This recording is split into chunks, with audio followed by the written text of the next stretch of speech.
We are here today with Phil Cook and Bruce Kuniholm, who we are talking to as part of the 50th anniversary of the Sanford School of Public Policy's History Project.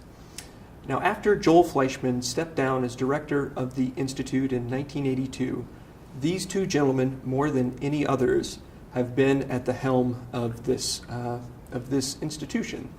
And so we were going to have a conversation today to get a sense of what role they played in this history, and to get their perspective on the development of what was originally the Institute of Policy Sciences and Public Affairs and is now the Sanford School of Public Policy.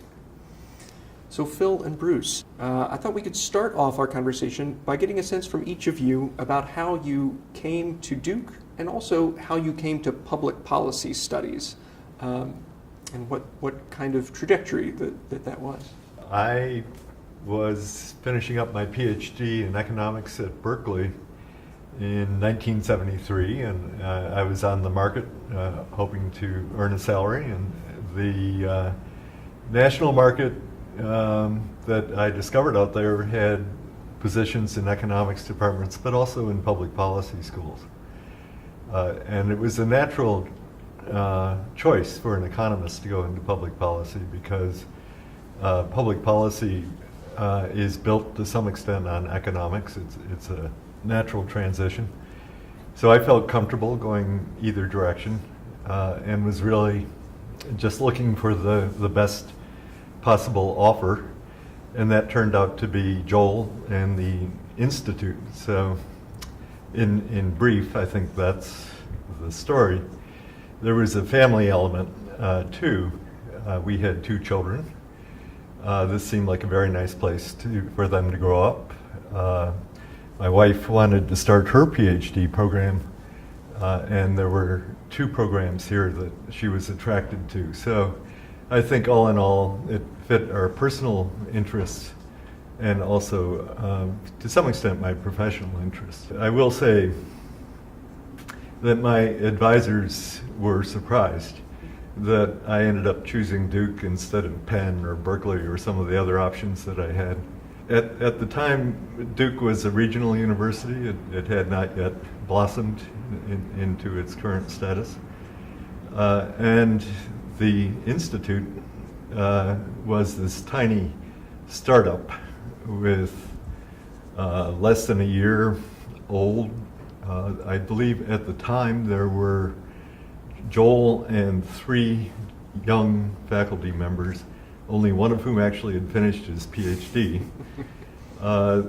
And there were a total of 8 declared majors in our only degree program. And so it was a tiny program, but with very high hopes, and obviously Joel's extraordinary ability to paint a picture and to back it up. I think what really sold me more than anything else was that as part of his recruiting effort, when I came here with my wife, he threw a party for 100 interesting people at his house. And of course later found out that was pretty routine for Joel.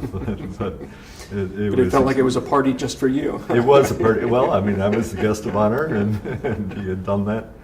And so that there was a capacity there that was also reflected in the enthusiasm of the three who would come before me. So for whatever reason, we decided to roll the dice and join this little group with high hopes, and the rest is history.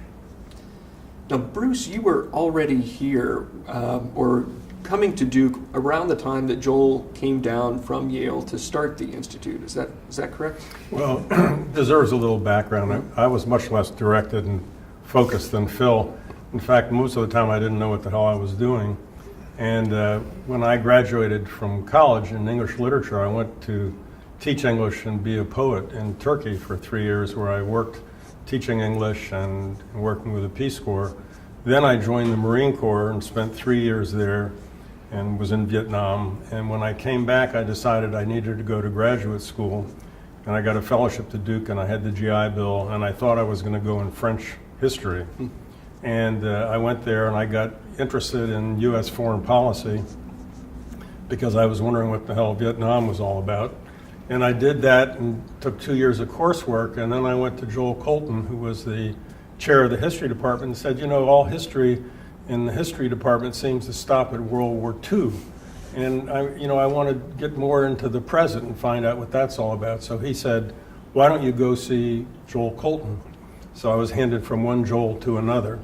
And I went to talk to Joel, and we had about a 2-hour conversation. And at the end of that meeting, I came out with a fellowship to the program, maybe, one more after 8 or whatever. And I think I was in the first graduate program. And I also had a teaching gig there where I taught a course with Greg Fisher in national security policy. So that's how I got leveraged in. And then at some point they got a grant to hire a historian. And since I'd been through the public policy program, I guess that made me a more relevant candidate than the opponents. And so then I got hired, and that's how it happened. What was it about Joel and about Joel's vision that attracted each of you? I'm trying to just wrap my head around who Joel was and get a better understanding of his magnetism when it came to this. I think that Joel, of course, is personally charming. It should be said, but he is great at painting a picture and creating this image of doing the important task that he had taken on and doing it together. And I think that he had good judgment about the people that he was bringing in, and so that together, at least the group that I joined right at the beginning and that Bruce joined shortly thereafter, was was easy to like and to be inspired by. Obviously bright, obviously committed to the project at hand, which was really to invent at the beginning a new kind of undergraduate education. And I think that was part of it. At the same time, to preserve the possibility of having our individual research careers, which when you're 26 years old seems pretty important. Bruce, I'm wondering what classes that you took when you first started here, and was it immediately attractive to you, this interdisciplinary kind of thinking that you were encountering versus the kind of instruction you were getting in the history department? First of all, I think what bothered's the wrong word, what felt unfulfilled in the history department was it wasn't directed toward the future in any sense. And I think what came out of my conversation with Joel was an interest. Maybe the motivating interest was, what was this whole Vietnam experience all about, and how did it happen, and why did it happen? And it seemed like this was a mechanism to get a handle on some of the issues and how to approach them. I will say that what attracted me in my interaction with Joel was the focus on the humanities, and particularly history. I enjoyed the courses that I took, and they were all relevant in some way, but the kind of focus that Bruce Payne had in the humanities and ethics was something that attracted to me, was attractive to me, and I think I got interested almost at the start in the uses of history, and the course that I taught with Greg Fisher on national security was a sort of natural connection. So I think what I got from the courses that I took was a capacity to think about the related issues, statistics and that kind of thing, and how that could allow me to focus on what I was interested in. My master's thesis was on alternative structures for the National Security Council, and that in fact went to Tony Lake, who later hired me to the policy planning staff in the Carter administration, and that was the kind of thing that I was really interested in. This program was able to very quickly appeal to a large number of undergraduates. And how did you each account for that appeal? And this was obviously in the 1970s, a time of reckoning in many respects about the institutions of America and reconsideration of the direction that the country was going. How much of that was part of the flavor of what this institute was able to provide? I didn't start the undergraduate program, obviously, but I came in very early in the game. I got invested in the undergraduate program, which I really enjoyed, which was, for a long time, the basic element that we were involved with. I think the graduate program started at 8 and it got up to 30 or something like that in the initial stages. The undergraduate program started with 8. Right. Yeah. I started teaching courses in U.S. foreign policy in the Middle East, and I rapidly had a class that developed into about 75 or 80 people, and I wound up teaching more people who were undergraduates than anybody in the history department. I think the most popular course at the time was Jim Vopel's introduction to public policy, focusing on decision analysis. But almost immediately, I think students gravitated to public policy because it had subjects that were of interest to them. It was policy relevant. And when you combine that with the internship, was Bonnie Bain our first? Did we have somebody doing it? No, Bonnie was our first. And I think I was responsible for the undergraduate program just about the time I got my PhD. It just seemed like an existentially interesting kind of thing. I always enjoyed the undergraduates more than the graduate students because the graduate students were sort of focused on being public servants. Undergraduate students were all over the place. They were interested in the meaning of life and a whole bunch of stuff, and I always found them really interesting. A couple of things to put it in context. The decision that Joel made to have the undergraduate major be the first degree program made us completely distinctive among the new public policy programs that were springing up around the country, as, by the way, did his decision to hire from the outside rather than to start with the faculty of transplants from other departments at Duke. So the judgment that Joel made, as I understood it at the time, was that undergraduate education was what Duke cared about, what the trustees cared about. And if we were going to have a permanent presence at Duke, then it was important that we have a presence in the undergraduate college, and so that was a smart move. But it was kind of a high wire act because on the one hand, it was about policy and it was about providing the students with the skills and insights from a variety of disciplines that would help them analyze problems that were in the public domain.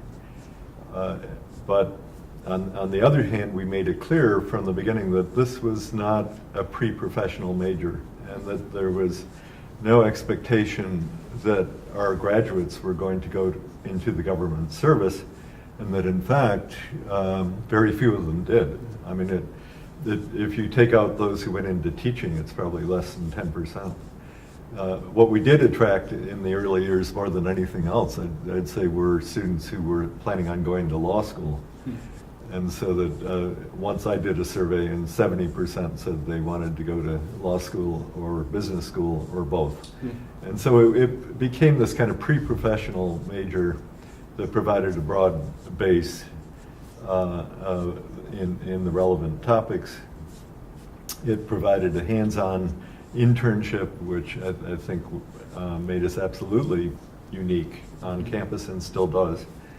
And that was attractive to a lot of the students. And it met this kind of fact that many 19 and 20-year-olds at the time wanted to get engaged. They wanted to make a difference, and that was what we were providing, rather than the history department or the political science department, where it was much more knowledge for its own sake, rather than knowledge in service of society.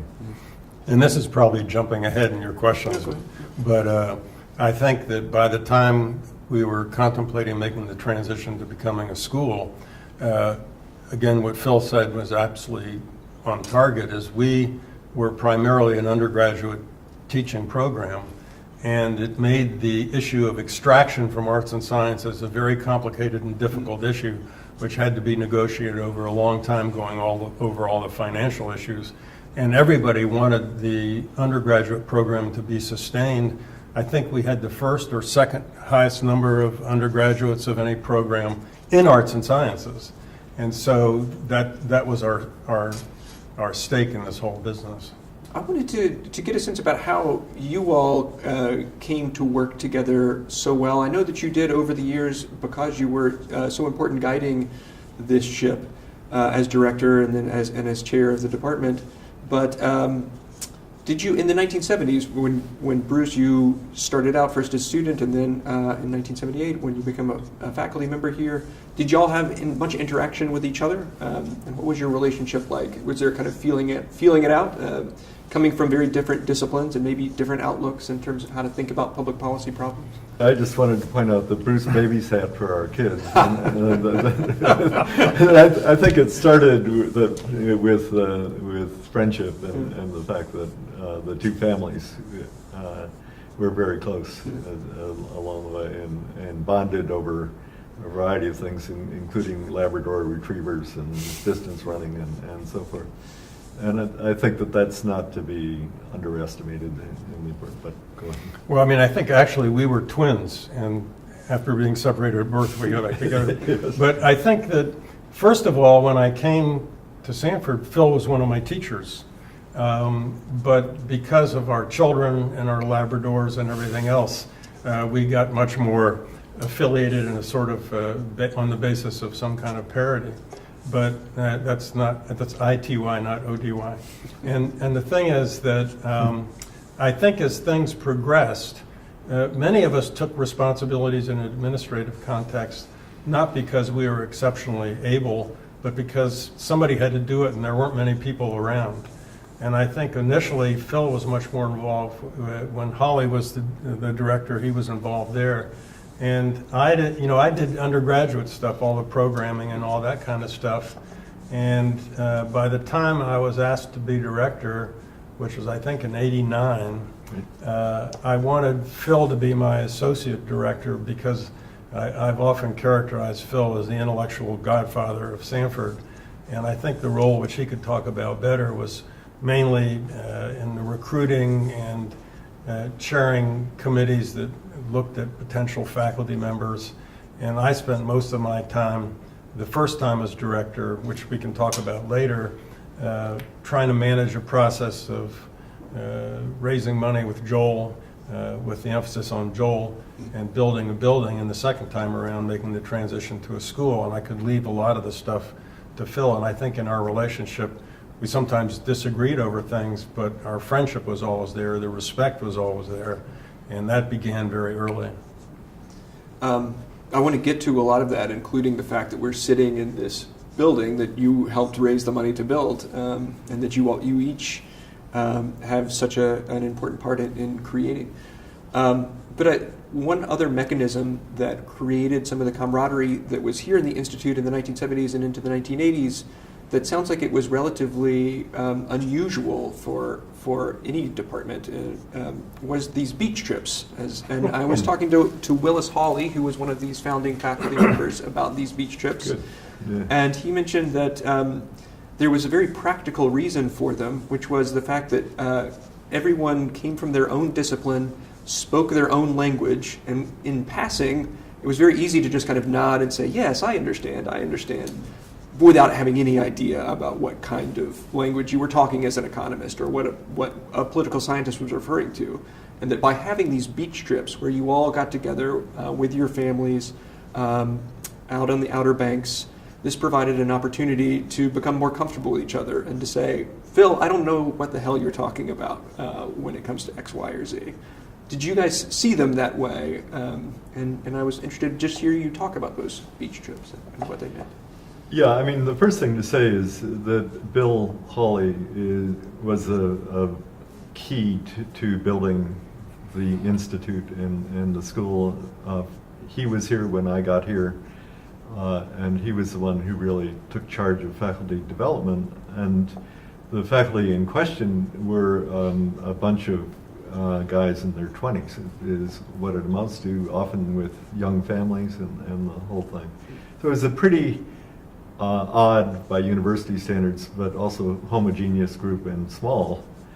And he put a lot of emphasis on the social side and making sure that people got to feel like not only they were part of this professional mission, but also that they were able to have some fun with each other, and that it's what you hear now is missing from Congress, where they used to go off together and party, and now they just go home and talk to their constituents. We had a chance, thanks to Bill's leadership, to really become good friends and to get to know each other, and know the spouses, know the children, and have connections in a variety of ways, and not just show up at a faculty meeting when there's going to be an argument about what is the next faculty appointment, and duke it out in that connection. So I thought it was a brilliant move, but at the time what I thought was it was really fun. Yeah, I think I would just reiterate what Phil said. I think there was a lot of fun with kids and dogs and everything else, and sometimes with lubricants that help the process.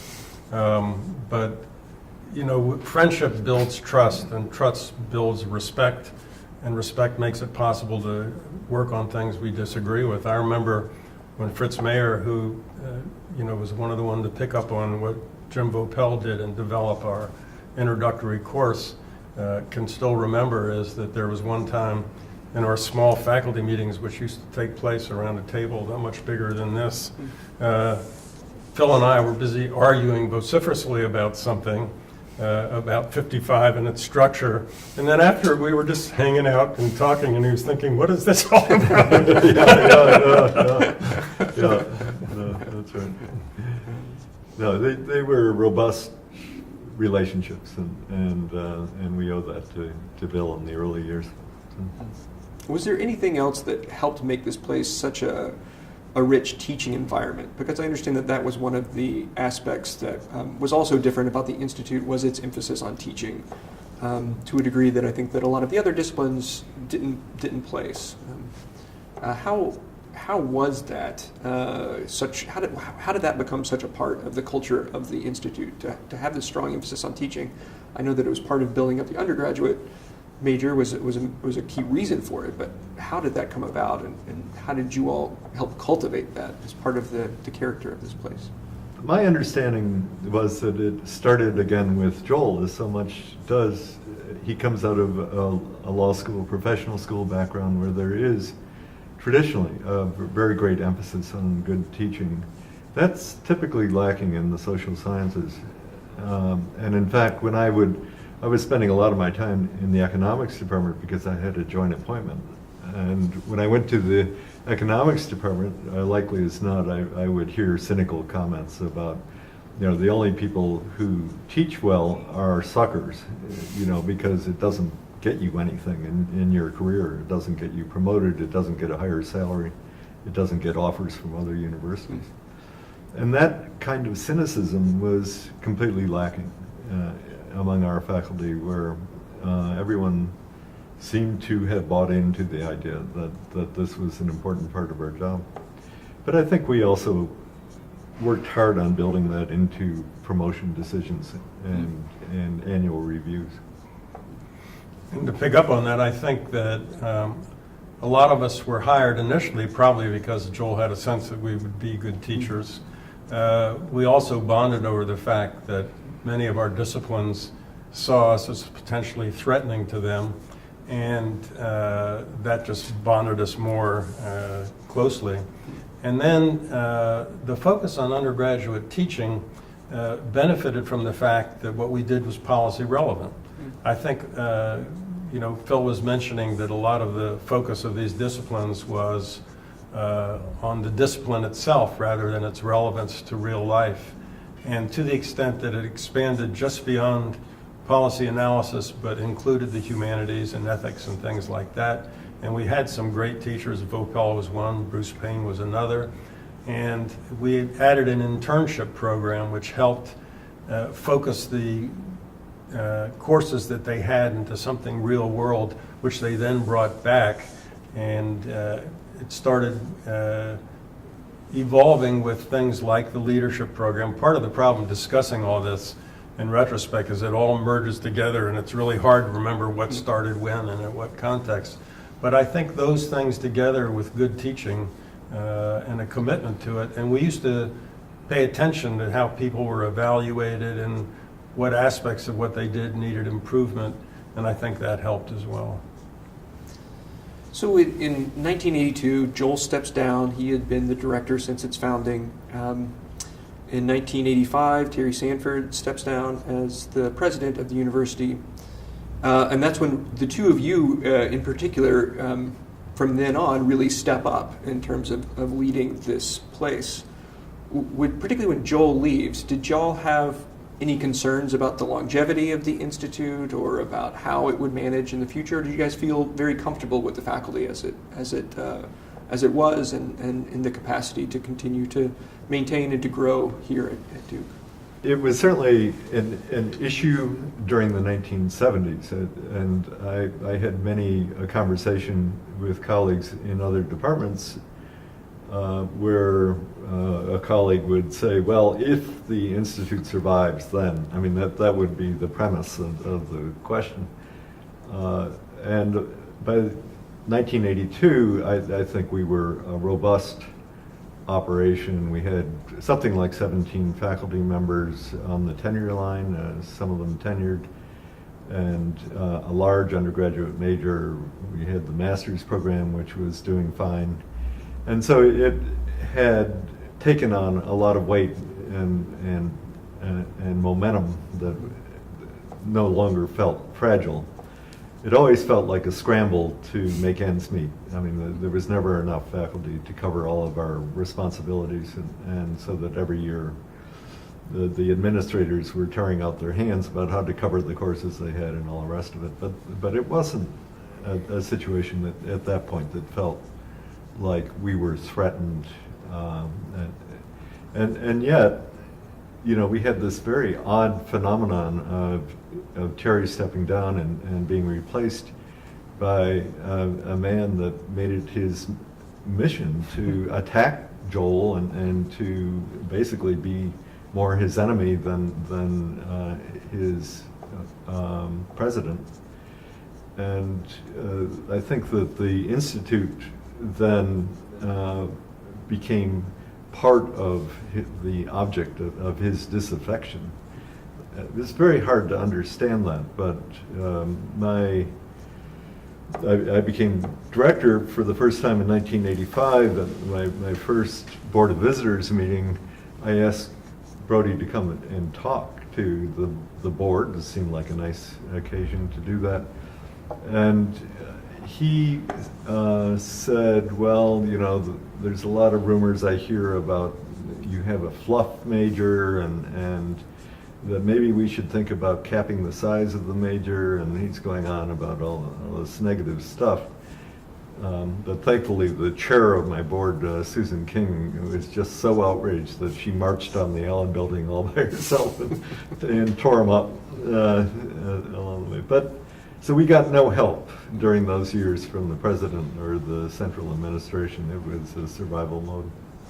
Yeah, and you know, I'm not sure of the timing of this, but one of the things that gave us a little bit more security was that at least initially we had to have appointments both in Sanford, or which wasn't then Sanford, the Institute, and our home departments.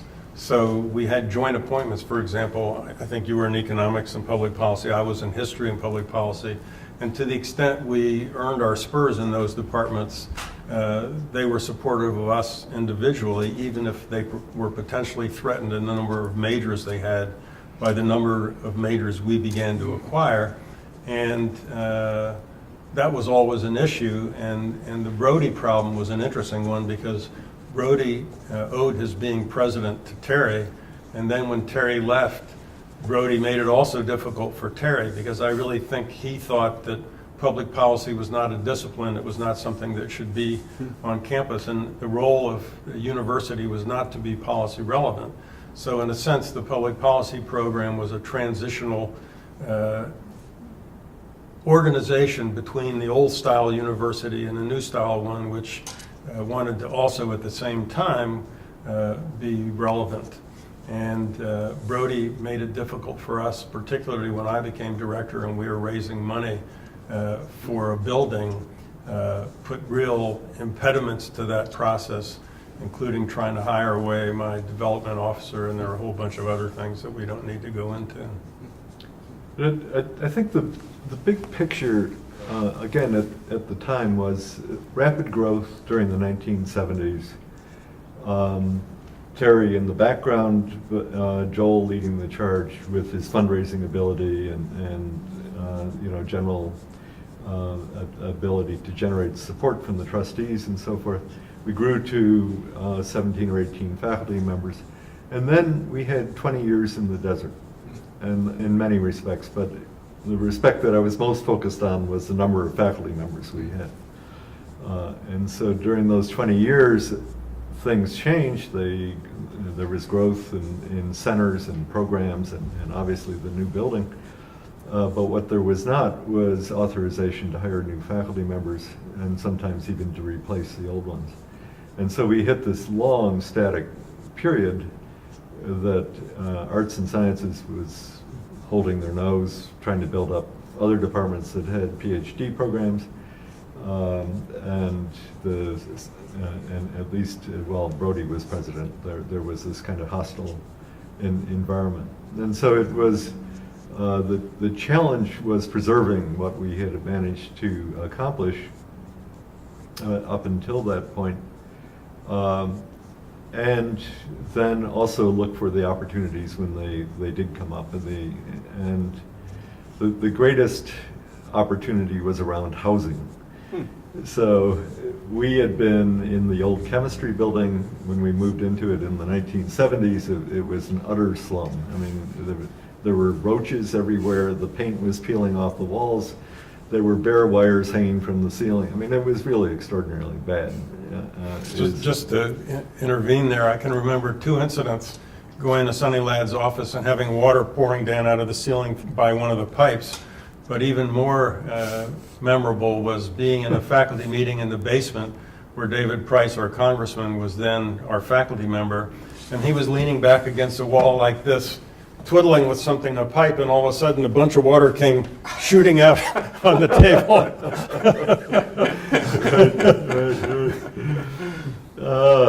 And so, again, in my first term as director, we had, finally the university decided they had to do something about it, and I think it was probably because of asbestos, but it may also have been because there was mercury left over in the pipes from the days when it actually was a chemistry department. And so they decided to do a $10 million upfit on the old chemistry building. But the woman in charge of this, in her wisdom, said she was not going to arrange for the faculty to relocate while they were breaking pipes and using jackhammers in the basement, and there was asbestos dust everywhere. And it was, in her view, up to us to take care of ourselves. And so that was the first housing crisis, was relocating the faculty while the jackhammers were busy down in the basement. But the second was this remarkable set of conversations about how can this institute grow and achieve what seems to be its potential. And I was told as director that there was going to be no more room on the campus. They'd fixed up old chemistry, but they weren't going to give the additional space to us. And if we wanted to grow and meet that aspiration, then we needed to build our own building. And by the way, it was not possible to build it on the historic quad because all of that space was accounted for or protected in some ways. And so that began this process that with Joel as chief fundraiser, Bruce and I think in my last year as director, sat on a committee to choose an architect, and then Bruce took over, and especially on the planning of the new building. And 5 years later, we moved in, and in this, again, in a way, very static environment, we suddenly we're living in the nicest building on campus, thanks to Bruce's effort, thanks to the architects and Joel's fundraising ability. And so that whatever discouragement we might have felt, it was transformed with. But Bruce really does get 90% of the credit. I remember your pleas for faculty members to step up and help you figure out just exactly what configuration of offices we should have and all the rest of it. Basically, we were happy to leave it to you. Well, I remember in the meeting, I think you were actually the chair of the meeting where Bob Bain, who wanted space, but he wanted a big square kind of thing. We finally went with Architectural Resources Cambridge that had also done the Kennedy School, so they understood a little bit about what we were about. And as I recall, we went for the fancier possibility, which would have cost more, but there Joel was critical. I'm not sure when he headed the capital campaign. 82. So he was very helpful. He knew everybody. He helped put the right people on our board of visitors, and they were very helpful. We spent a lot of time looking not only at their resources, but the friends they had. And they felt like they had a mission. They just weren't coming to sit around. And as I recall, it wasn't certain that we were going to have a building. We had to raise $3 million first before we could start the process, and we had to have a good projection of what we would be able to build. And the process wasn't complete until almost the very end. And Joel, as a development officer, really helped us in that process. I mean, he really was the person on the development side, but we worked very hard too with a lot of different Board of Visitors members who also funded particular programs. I'm thinking of Mitch Hart, who did the leadership program, and ultimately the Rhodes, who were part of our wine seminar that helped support this room. And the very last decision was when the building got up near the top, we were thinking of putting carrels in the attic. And the only thing was that would have cost an extra $1 million. And we kept ratcheting up the number, and the Board of Visitors kept saying, you know, it's getting high. And so we decided not to do that because it would have required putting more steel in the structure. And so we left it at what it was. But I think that was a very helpful step to becoming a school because it separated us, and it also indicated that we could do something more than just what the university did. And going ahead to becoming a school, I think before that could happen, we had to raise something like $50 million before they would let us do that. But, you know, just again, the context was this was the first, you know, really distinguished building, the first world-class building that had been built on the Duke campus since the historic quad. And this was a huge breakthrough and really was distinctive. The downside was that it meant that we were, for the first time, separate from the historic quad, which was the hub of undergraduate activity. And so we worried about that. Will our students continue to find their way to us along the way? But it turned out it was not a problem at all. And I think we never missed a beat, and they enjoyed coming here. But it really brought out what our colleague Malcolm Gillis called the green-eyed monsters, because they would see this building and they would call it the policy palace, and you know that it was just so lavish. But Bruce will tell you that in fact it was quite economical. I think, despite the 5 miles of cherry trim, is that what? Something like that.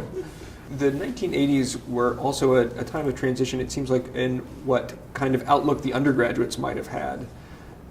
You had the rise of the Wall Street as a huge place where a lot of undergraduates were more and more interested in going after college. This is the greed is good sort of period, as often described. Did you find that in the 1980s and into the 1990s you had to reshape your pitch for why public policy in order to remain relevant with the undergraduates? I think there's one bit of context there, which was in the 1970s, Duke had a management science major, and it became the largest major on campus it was taught by the business school, the new business school. But for whatever reason, they ended up dropping it. And so that all of those students who wanted to go to Wall Street could not do so through a management science major, and so that, you know, a lot of them went to economics, and economics became the largest major, but others saw public policy as an alternative to that. So without a doubt, we had a lot of students who thought that that was where they were heading, and where the crunch really came was not so much with what we, the faculty, were teaching or the curriculum as it was around the internship programs. And so that for the internships, a lot of them wanted to go to Wall Street for their internship and use that as a stepping stone to a career. And we did everything we could to resist that idea and say, no, you know, the internship is public policy. It is not to go off and work for a bank. And unless it's in the government affairs division of the bank. And so I think the director of the internship program faced the brunt of exactly the dynamic that you're talking about. And let me just say a couple of things about that. I think also the extraction of the management science program from the business school is one of the things we worried about when we were making the transition to a school, is what would happen to the public policy major.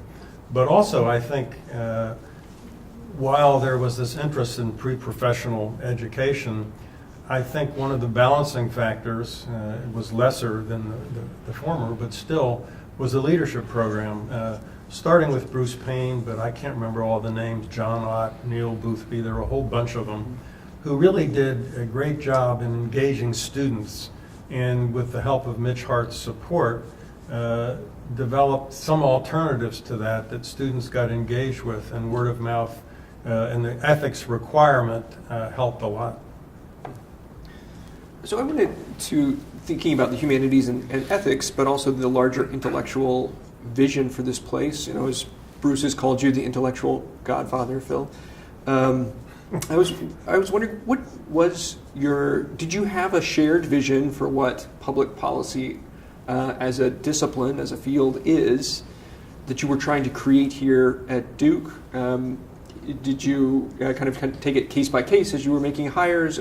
How did you craft this vision of what public policy is, both here at Duke, but, you know, generally as a field, and trying to and how do you balance these things, the humanities and the ethics side with the decision-making analysis, with cost-benefit analysis, with some of these other toolkits that are more on the quantitative side? I think it's important to see the two paths diverging here. On the one hand, the undergraduate major, which was not pre-professional, was established as a social science major integrated around the question, the so what question. You know, that we were trying to keep all of the coursework focused on the question of decision making and how to solve the pressing problems that were facing the country. But it wasn't to provide professional skills and preparation. And so that was one model of this kind of integrated social science major. But the master's program that we started in the 70s was very definitely pre-professional, and that's why the 25-year-olds spent the big bucks to come here, was to improve their careers and go off and work for government or nonprofit organizations generally, is what they do. And for them, and especially under the leadership of Sonny Ladd, I think that we were being self-consciously engaged in the question of what skills do they need, as well as what book learning in effect. And so that there was, again, a buy-in. Of course, that's what we need to do, and we just have to figure out how to do that. With the PhD program, it's yet another project. It is what it amounts to. But you know, under Bruce's leadership as director of undergraduate studies, and I think the faculty as a whole, there was, again, more than in many other departments, an effort to think about the content of specific courses and to make them make sense in terms of the larger framework of what we were trying to do, to train new teachers to a particular course about what was needed to make that a real contribution to the core. And so it wasn't, a laissez-faire approach. It was planned and disciplined as much as we can, most notably with PPS 55, where Bruce chaired a very important committee that developed a plan for the new 55 with the introductory course and so on. So it was, I think, planful, and we had to remind ourselves about this distinction that we were involved in between pre-professional and more academic in terms of what it was going to be. And again, to pick up on that, with policy relevance as a base, the ecumenical framework was knowledge in the service of society, which meant it wasn't just knowledge, but knowledge that could be relevant to service in society, and that could be very broad. And not too long after I got my PhD, I had a fellowship to the State Department where I was an intelligence analyst, and then I was hired by the director of the policy planning staff, and that gave me a sort of hands-on sense of how it all related. And when I came back, that helped me think about it. And because of the diversity of our faculty, the diversity of disciplines, in a sense, with the focus of knowledge in the service of society, it was planned, but it also supported each of these faculty members in the particular direction that they wanted to go, which was one reason why we had this proliferation of centers, where we had, sometimes we used to laugh, more centers than we had faculty.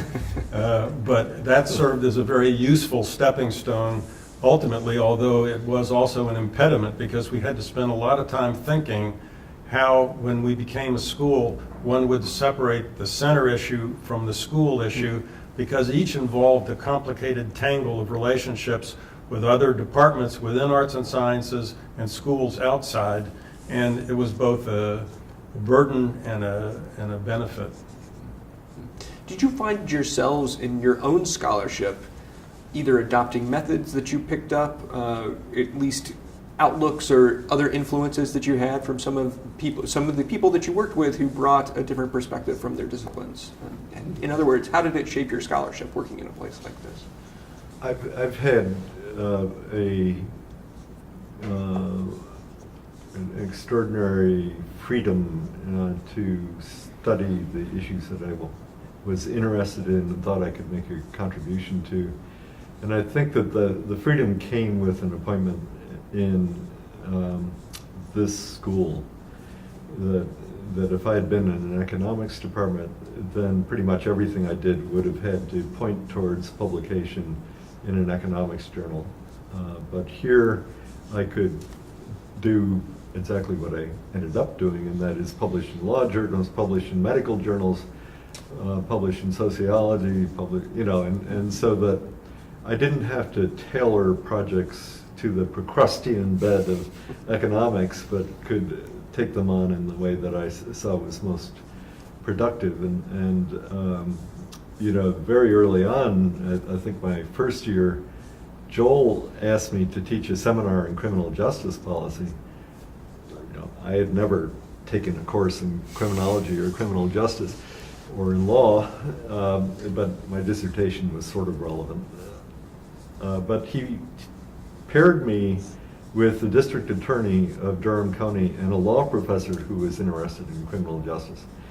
And so the three of us then became this troika teaching a class to undergraduates.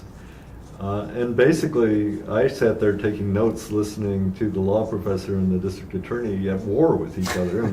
And it was incredibly informative to me. And so that then led to much of my career in criminology was informed by the direct insight of listening to these two carry on. So I thought that the teaching opportunities sometimes were complementary and really helpful, and I'm sure that that's been true for the work you're doing right now, for example.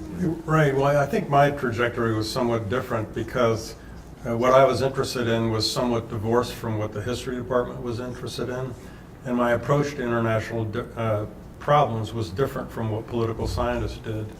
And when I came back from work in the State Department, I relatively soon got involved with administrative issues. And to the extent that I published a book on the Palestinian problem in U.S. public policy, the Persian Gulf in U.S. policy, that I think the history department was not particularly interested in. And the kinds of places that I published were policy journals that was not relevant to history. And as a result, I sort of divorced myself from the normal history meetings. My first book won a national prize there, but I didn't even have the money to go to receive it, and I didn't go. We were very young in those days, and I just felt that, that was people building camaraderie, but they weren't really focused on what I was focused on. So I tended to, do op-eds. I testified before Congress and did that kind of thing, but mainly invested in building the program, and as a result, my ability to get back to history is only something I'm doing now in retirement, working on the book of the uses of history in public policy, because my interest was in policy, but how history was relevant to it. In terms of shaping the Institute, one aspect that was going on in the 1990s and into the 2000s was an effort to internationalize the outlook of the Institute, both in terms of what its faculty was doing, what kinds of courses were being offered, but also what kinds of students were being attracted to this place. How did you all go about that? What was the strategy to try to internationalize it, and how did that become part of the agenda? Well, maybe I can contextualize this. Yes. When I was vice provost from something like 96 to 2001, and my responsibility was internationalizing, globalizing the university, which was getting more international students here, developing international programs. And I worked with Bob Cohane in the political science department, who was Dan Cohane's husband, to do that. And Duke was really interested in getting beyond sort of parochial interests. And programs were developed. I'm not quite sure in what context, but DCID was created by Bill Asher. And when I was vice provost, I think it was then, not when I was director again, but we facilitated, for example, the political finance group becoming part of that, which was one of the problems when we became a school. We had to figure out how to deal with the financial burden of allocated cost, and that had to be negotiated. I wanted to bring us back to the research challenges of the 1980s, Phil.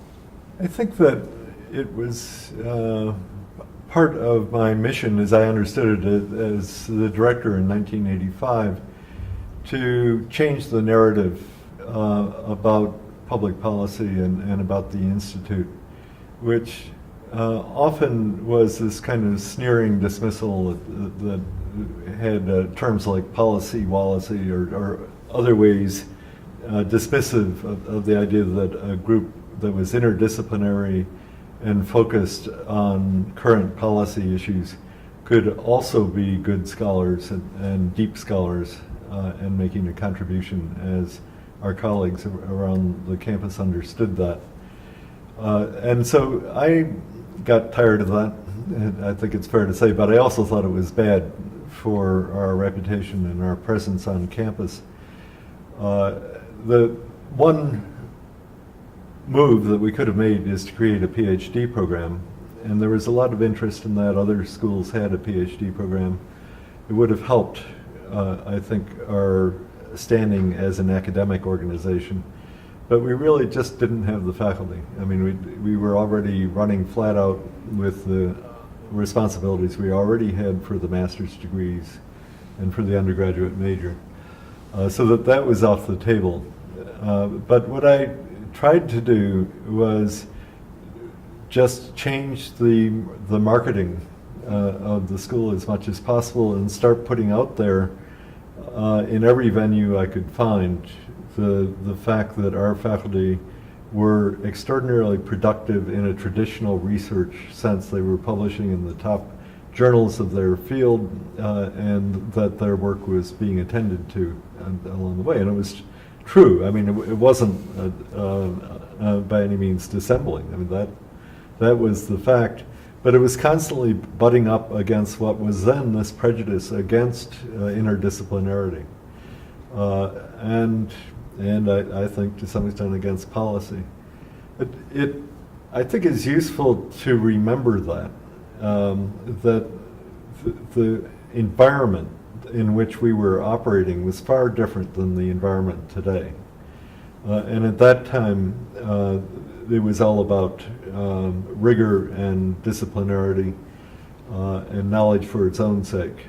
And now I think there is a general understanding that in fact it is at the interstices of the disciplines, it's between them where some of the most interesting work gets done, and that there is nothing intrinsic about policy-oriented research that would mean that it was less than first-rate and rigorous along with. And so, you know, the university from top down now is all about interdisciplinarity. It's all about knowledge in service of society. In 1985, and especially in the years before that, nothing could have been farther from the truth. And so we were this kind of little scouting expedition into foreign territory and finding a fairly hostile response, or if not hostile, then at least kind of dismissive. And that was then why I did things like, you know, set up a cabinet to display the books that the faculty had written, and put out newsletters that focused on our latest research, and found other ways for greater or lesser success. Just to add a couple things there. So there was this problem relative to other faculties, but as we mentioned, there was also a problem higher up when Brody was the president. And internally, there were some impediments, was the 4-course load that meant you had to do much more teaching than anybody else. Plus the fact that to the extent we were interdisciplinary, we're involved in other centers. Administratively, that and running a program that had so many students relative to the faculty was one more impediment to where we wanted to go. And those were some of the elements that were an impetus for our becoming a school. In the 2000s, the many faculty members and the school, as it becomes a school, but even before that, there are a lot of initiatives to try to create a policy bridge. And in fact, that becomes an official program here, this policy bridge idea, to take some of the research that is done by the scholars in the institute or the school, and then connect it to the policy-making process, rather than just kind of putting it out there and letting it be taken up as it might be. Was that at all on your agenda in the 80s and 90s to try to do that sort of work, or partly because you were concerned about the perception that this was a soft field, or that it was policy-wallasy, or that these were activist scholars rather than full-fledged scholars, that wasn't something that you were encouraging in the same way?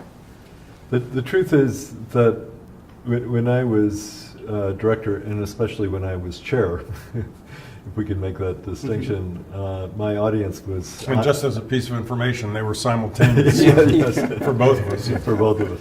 And an added administrative duty, speaking to what you were just mentioning there, Bruce.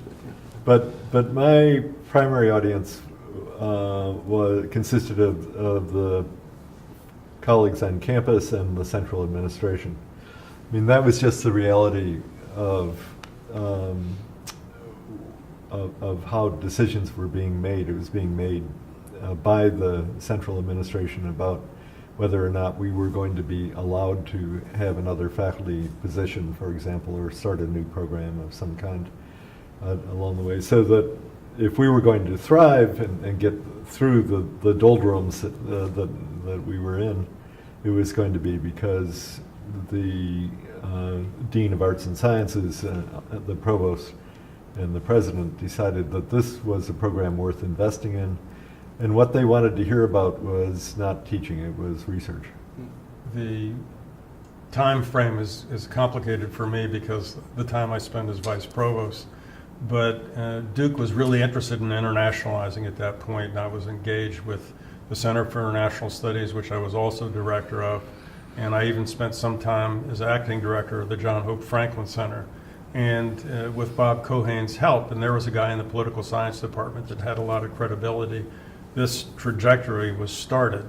And I think that in addition to the support we needed from the administration, one of the issues that was pushing back at us was the financial question, which we had to resolve when we went through the transition of becoming a school. Walk me through creating the PhD program and becoming a school. Were those two things interrelated? Because they happened in close proximity, but they weren't the same decision-making process, it doesn't seem like. Well, I could talk and then you could fill in. My understanding of the way this process started was we hired some international people, and my predecessor was interested in international issues. And he was very interested in our becoming a school, but the way he went about it wasn't the way that Allen Building responded to, because they wanted careful assessment done before that step was taken. And as a result, he decided that it's a complicated story, but essentially he decided that he didn't want to lead that process, so I was asked by the provost to do so. And when I went to the Board of Visitors, I recognized that within the Institute, there were a lot of different attitudes about that whole thing. And my objective was not to say we had to do X or Y, but rather to work with the faculty to look at all the pros and cons. And as a result, I was given a mandate by the provost to work on the summer and come back within, I don't remember what it was, 5 or 6 months with a proposal.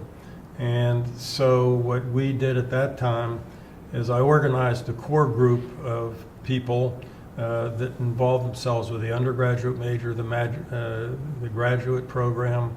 I took responsibility for finances, Phil for structure, and there were a couple others. And Duncan Yagi did transactional stuff. And we set up a program where each committee would meet, and then the core leaders of the committees would go at it. And you have the whole program. I think we ultimately developed a 100-page study, and then I worked with Jay Hamilton on an almost equally long, I can't remember whether it was 40 or 50 pages, on all the financial issues. And once we got all that set, we had to spend a lot of time on the structural question, and that was because there was this issue of what we do about the centers in the university. And the provost had tasked us with the question of whether we should become a school or not, and whether Sanford should be the locus of all the centers on campus.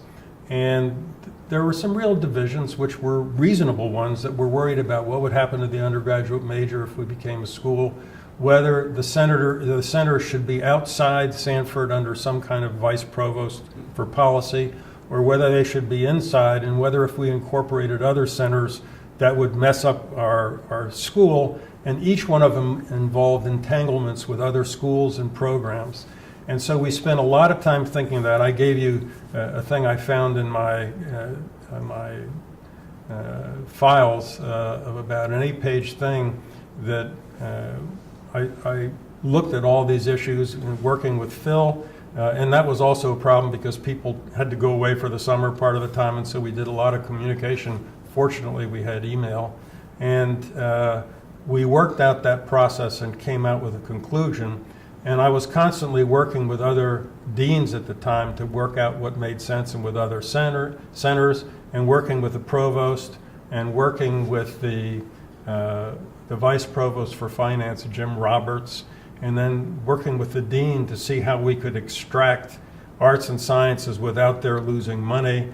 But this would enable us to hire our faculty, which Phil was always behind expanding the faculty and figuring out the finances that were related to it. So all those issues were enmeshed with this program, and it's fair to say that that program, the document that we came up with, which was about 100 pages, was a collective exercise, because everybody contributed to facets of it, and then the people who were in charge of the various centers spent time arguing and working about, discussing how it interrelated, and we came to a virtually unanimous decision, with the exception of at least one center director that I can remember, who was trying to figure out whether he wanted to be here or whether he wanted to be somewhere else, and wanted to leverage it one way or another. And my response was, you can make a decision, we're not going to have any deal on this. And one center left, two centers left, one ultimately came back, and there was always a question, should it be under some separate vice provost for policy, but most of them then went to other schools or to SSRI and some of the other issues. Anyway, it was a very complicated process, and it only could have been done with the faculty working as a whole. And I think the policy focus of everybody in the faculty made it possible, because they weren't stuck in disciplines. They looked on this as a policy problem, and that's why the whole thing worked. A couple of things, and I mean, again, Bruce gets the great bulk of the credit for organizing this and seeing it through. It was complicated, and I think that it should be understood that now, of course, we're a school, but at the time, it wasn't at all clear. This process that he talks about was taken on at a point when some of our senior colleagues were basically against the idea of our becoming a school, that they wanted to remain part of arts and sciences and felt more comfortable there. And a lot of us were just unsure. And it was a question, what's the deal? Are we going to be able to thrive if we're on our own? And I think that what Bruce and this process that he organized was able to do was to really create consensus, at least among our faculty, and then of course it got sold to the academic council and to the central administration along the way. And at the end of the day, it seemed like more of a triumphant march, but at the beginning it did not seem like a triumphant march. It seemed like a bit in the wilderness. Where are we going with this?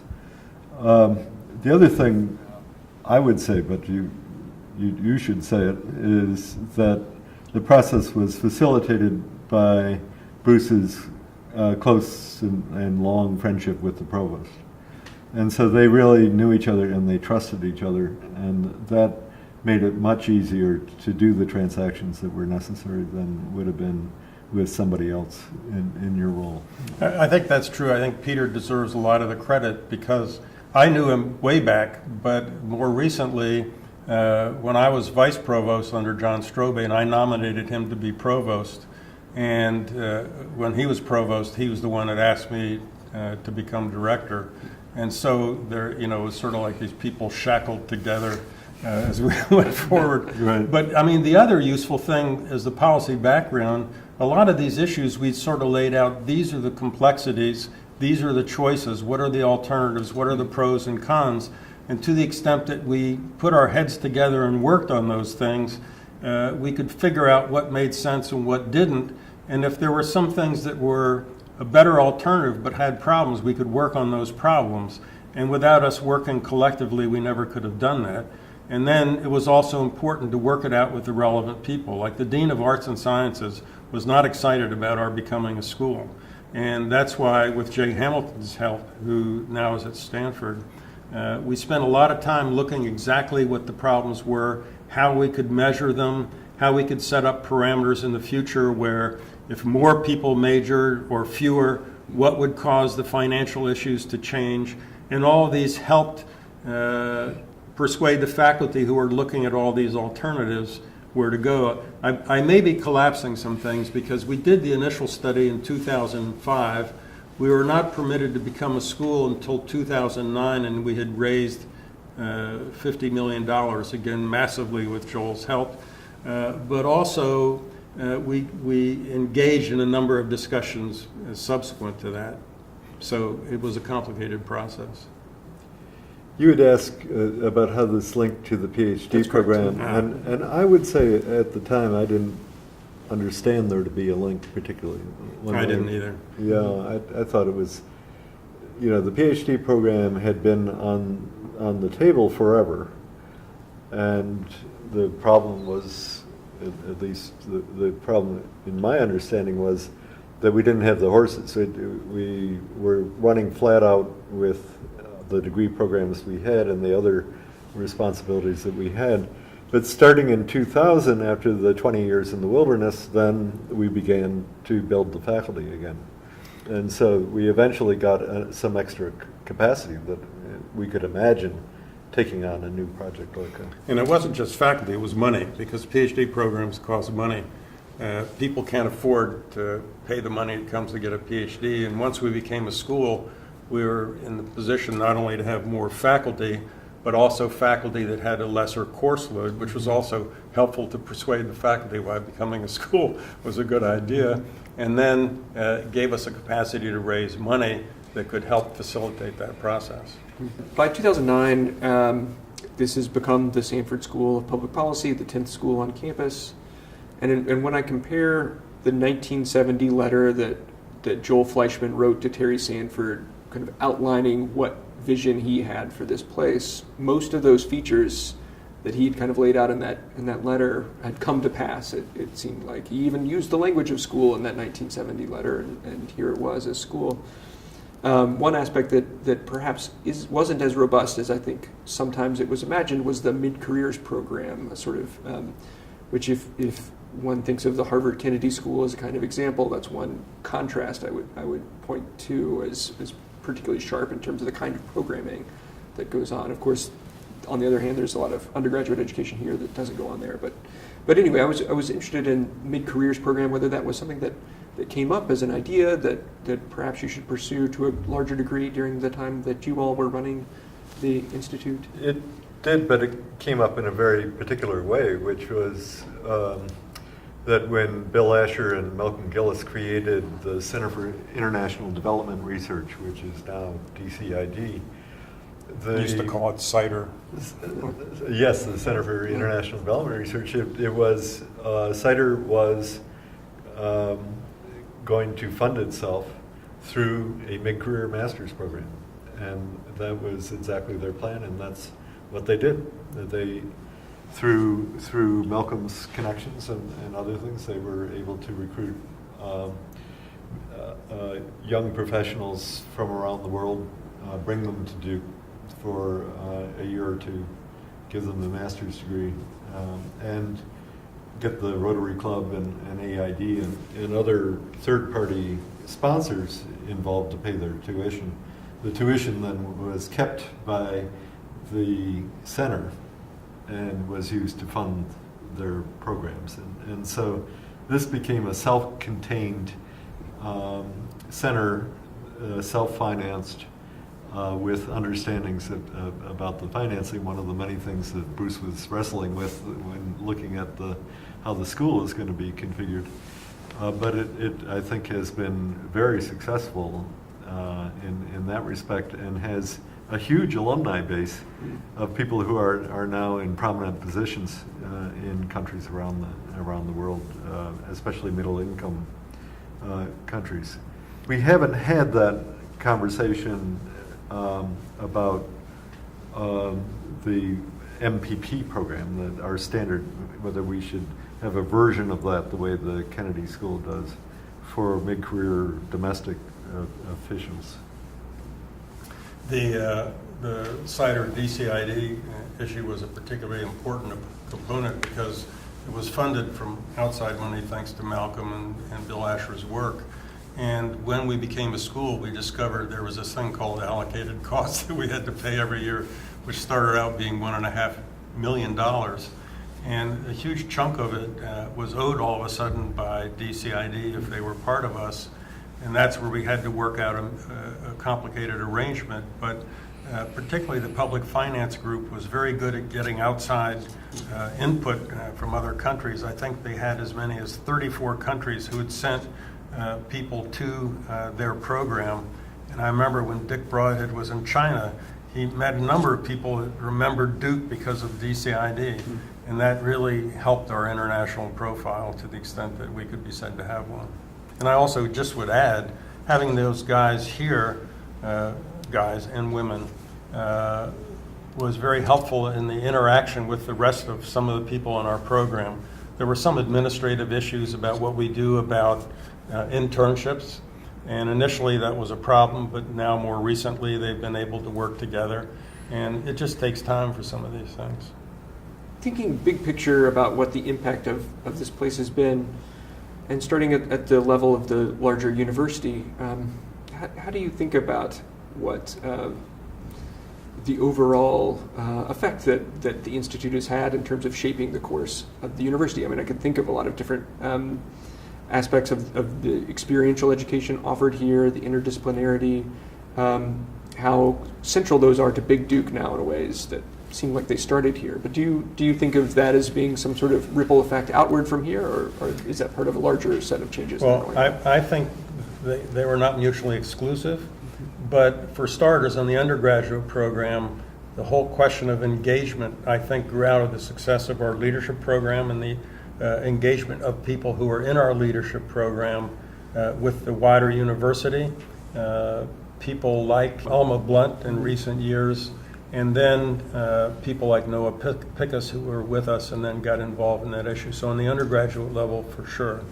On the graduate level, once we became a school, one of the things we were seen as, not necessarily incorporating other centers within us, but connections with other schools. And one of the things that was helpful is that particularly when I became a dean, I was part of the Dean's Council, and I could engage other deans and work out arrangements where we had joint appointments more easily than we had in the past.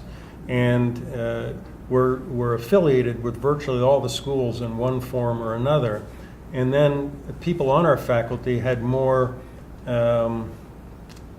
recognition within a university. So we have people like Don Taylor now, who's chair of the academic council, and that kind of thing. And it integrates us more closely. And also going back to the process of becoming a school, I can't remember how many people from other schools were part of our collective group, but I know Norm Christensen, who was the dean of the School of the Environment, was on there. Chris Schrader from the law school. I can't remember all the others, but that kind of process developed connections that paid dividends later on. At the undergraduate level, we can point to the fact that there have been other multidisciplinary undergraduate majors created in environment and in global health, for example, that have a substantial overlap with what we're doing. Now, I could not reconstruct the process for creating those, or whether it helped to have the model of public policy in mind when they were having those discussions. But I would say that it was self-evident that the students were interested, and they were interested in programs like that, and that the students that graduated from Duke with a program like that could go on and get accepted to Yale Law School, or could go on and get into an elite PhD program or get a good job. So there was no reason to resist based on that. And the notion of joint majors made it much more popular because it wasn't an either-or proposition. I mean, there were joint majors in the past, but this made it much more, there was a much greater interest because it didn't threaten the majors that they were also involved in. And I think there was a time where we sort of have an average, something like, 200 undergraduate majors a year, and then once you add MPP or MIDP, MPP, and whatever other programs we've had, we wind up graduating about 300 people a year, which is a lot more than 8. Yes, yes, indeed. What has kept you both loyal to Sanford over the years? I'm sure you've had other opportunities to do other things. Many people who've been affiliated here have gone on to do other things, but what has kept the two of you here institution building for these many years? Before I became director in '89, I was offered a position of chair of the Department of Public Policy at Dartmouth and director of the Dickey Center. And one of the things I realized is I would have had to do there what we did here. And I decided, without coming up from within the culture, it would have just been a real struggle. But aside from that, all of my friends were here, the people I related to. My father-in-law was a Duke physics professor. My wife has 3 Duke degrees. My children each have degrees from Duke, an MD level, master's level. I have 3 Duke degrees. At some point, even my dog went to Duke. When he'd run away, he was Phil Cook's dog's brother. I'd sometimes find him in the Duke dining hall. So, there was that connection. And there was also a commitment to and loyalty to what Joel's vision had been. And Joel has been there from the start, and he's here now. Mm-hmm. So all those things would at least answer your question from my point of view. And you, unlike I, have 2 seasons tickets to the basketball. So.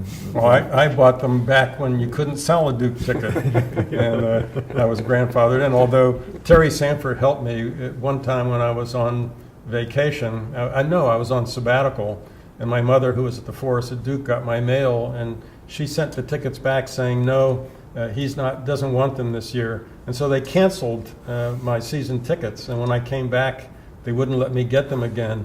And that was the only time I asked Terry Sanford for a favor, and he got them back.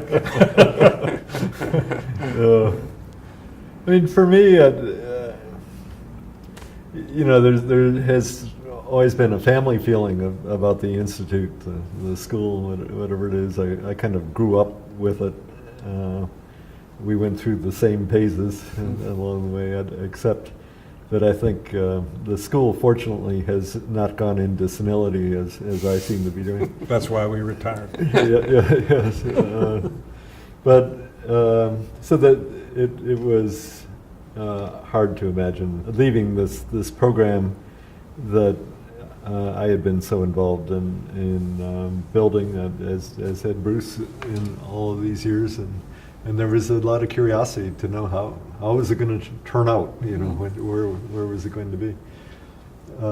But there was also the fact that this was home for me and my wife. It was the professional base for my wife, the clinical psychologist, and very hard for her to move. Our kids would kill us if we moved here because they want to come back, so it's kind of over determined. Now that this place has grown to the level that it has, now that it is a school, what do you see, now that you have retired and you're not responsible for actually doing any of it, what do you see as the vision for this place? Where do you see as where it can or should or might go in the future? Well, from my perspective, one of the things you should do when you step down is get the hell out of the way. And what I did when Judith became dean, which I supported, is to give her the short summary of the vision we had when I was the dean. I think the first year I became a dean, we worked on developing a newer vision. And then to get out of the way, because it's going to go the way the faculty wants it to, and it's sort of like an organic growing process. And what we can do is say, well, we helped build the foundation, you guys are going to take it where it goes. And so that's my thought about it. I haven't been quite so hands-off, but my main job has been to lobby UDIT on behalf of emeritus professors, of whom I am now one, and to point out how valuable we are and worthy of office space, which is in short supply. No, I agree with all of that. Yeah, that's right. We get free parking passes. Exactly. But I think Bruce and I are available if the leadership wants to call on us, and occasionally they do. But it really is up to them. I think we're both helping advise PhD candidates this year. I've got a couple, and I'm sure you have several. Yes. Yeah. And that kind of thing. And we're always there for friendly advice if it's asked for. Is that the model that Joel Fleischman set?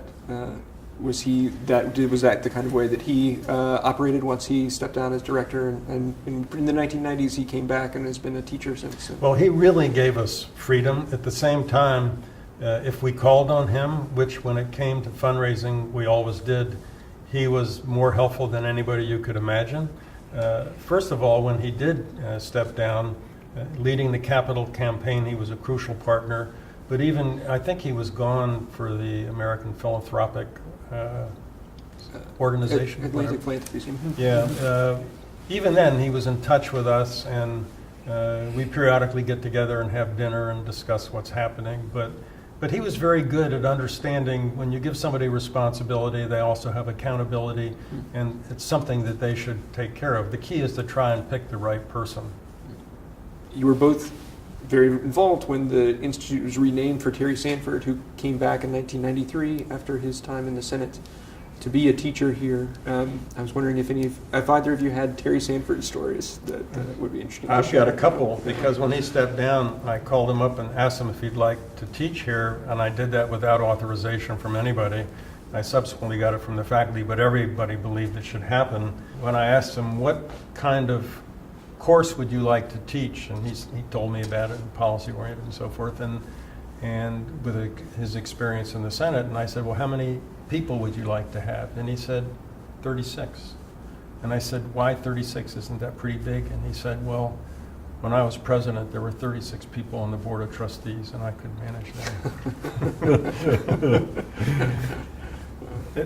And, you know, the fact was, Terry had never taught a course. So the very first time he taught was when Bruce invited him back and gave him an office. And his wife, Margaret Rose, was terrified that he would fall on his face, he wouldn't be able to do it. But of course, he did it, and the students loved him. He would invite them out to the house for breakfast and all of the rest of it. So he was who he is, and was a success in that respect. The sad part of it was that he had wanted to continue to be a player, and to some extent he was. You know, I would go into his office and he would be on the phone to some prominent senator who was checking in with him about something. But the real aspiration he had for his presence here back at the Sanford Institute was to be a convener and to take advantage of the fact that he had such a high reputation and he could call on people. And so he would encourage me when I became director again, and probably you, to say, well, why don't we put together a task force that will take on, you know, the problem of the day, and it can be housed here, and I'll bring people in and share it. And so he had, I think, that vision for his own role, and maybe also for what the Institute should be, and never was, because that really did not fit with an academic enterprise, is what it amounts to. Bruce Kuniholm, Phil Cook, thank you so much for your taking the time to speak about the history of the Sanford School, about your role in it. Is there anything else that we should address or discuss? Well, I'd just like to reemphasize Phil's role in recruiting and hiring and playing the key role in the tenuring of our faculty, because what's made this work is our faculty. And I think that I couldn't have been a director and dean without having him as a partner in that process.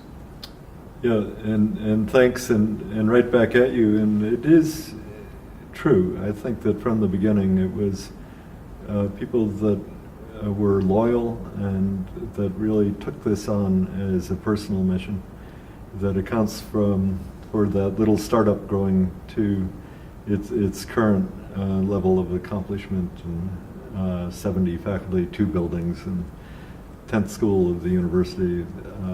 It's been quite a ride, and that's what it's been about. One last interesting piece is just as I stepped down at Dean, I went back to ARC and asked them to develop something that would connect these 2 buildings on the street side, and they came up with a plan, and also for renovating Rubenstein, which we always thought could have been improved on, and it was limited not by their expertise but by the fact that the Board of Visitors at that time tried to make a cost-effective thing. So this is a constantly evolving process.